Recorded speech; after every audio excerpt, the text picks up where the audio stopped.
کہتے ہیں جب گیدڑ کی شامت آتی ہے تو وہ شہر کا رخ کرتا ہے، مگر جب میاں کنجوس کی شامت آئی تو ان کی بیوی نے ان سے آموں کی فرمائش کر دی۔ میاں کنجوس کا اصل نام حامد خان تھا، مگر محلے کا ہر چھوٹا بڑا کنجوسی کی وجہ سے ان کو میاں کنجوس کہتا تھا۔ خیر میاں کنجوس نے فرمائش سن لی، پھر بہت ہمت کر کے اپنے صندوق میں سے کچھ پیسے نکالے اور بہت شان سے اپنی جیب میں رکھ کر بازار کا رخ کیا۔ سب سے پہلے ایک آم والے کے پاس پہنچا اور دام معلوم کیا تو پتہ چلا 150 روپے کلو۔ یہ سنتے ہی میاں کنجوس کانوں کو ہاتھ لگاتے ہوئے بولے، ارے بھائی اتنے مہنگے، کچھ تو کم کرو۔ یہ سن کر آم والے نے جواب دیا، اس سے سستے لینے ہیں تو آگے جاؤ۔ میاں کنجوس فوراً آگے چلے گئے۔ آگے چل کر دام دریافت کرنے پر معلوم ہوا کہ آم 150 روپے کلو ہی ہیں۔ دام سن کر کنجوس میاں برا سا منہ بنا کر اس سے بولے، خدا کا خوف کرو، اتنے مہنگے آم بیچتے ہو؟ آم والے نے کہا، اتنا اچھا مال سستا نہیں ملے گا۔ اب میاں کنجوس ایک اور آم والے کے پاس پہنچے۔ آموں کی حالت قابل دید تھی، پچکے گلے سڑے جن سے رس بہہ رہا تھا، ہزاروں کی تعداد میں مکھیاں بن بنا رہی تھیں۔ میاں کنجوس نے پوچھا، بھئی آم کتنے روپے کلو ہیں؟ آم والے نے جواب دیا، سب سے سستا لگایا ہے، صرف 80 روپے کلو۔ میاں کنجوس غصے سے بولے، اتنے خراب آم 80 روپے کلو؟ آم والے نے کہا، بابو جی اس سے سستا آم کہیں نہیں ملے گا۔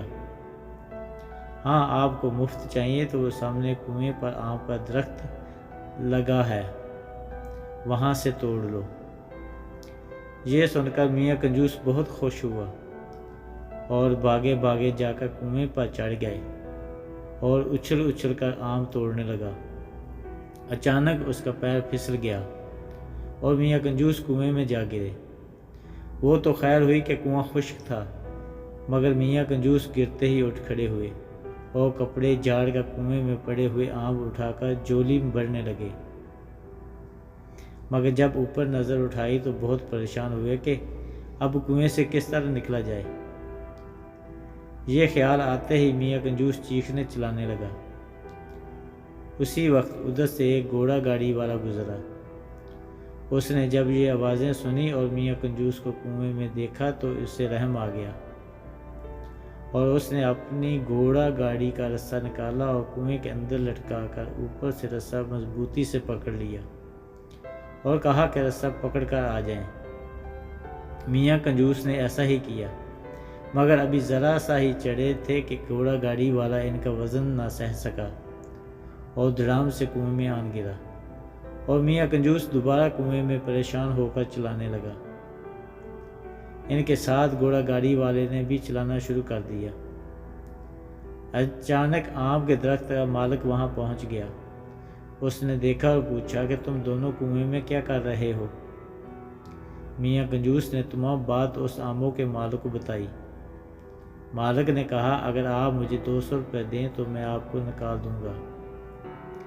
یہ سن کر میاں کنجوس نے چاروں نے چار وعدہ کر لیا اور جب دونوں کو مالک نے باہر نکال دیا تو میاں کنجوس نے مجبوراً 200 کے نوٹ مالک کو دیے اور خالی ہاتھ گھر آ گئے۔ Thanks for watching and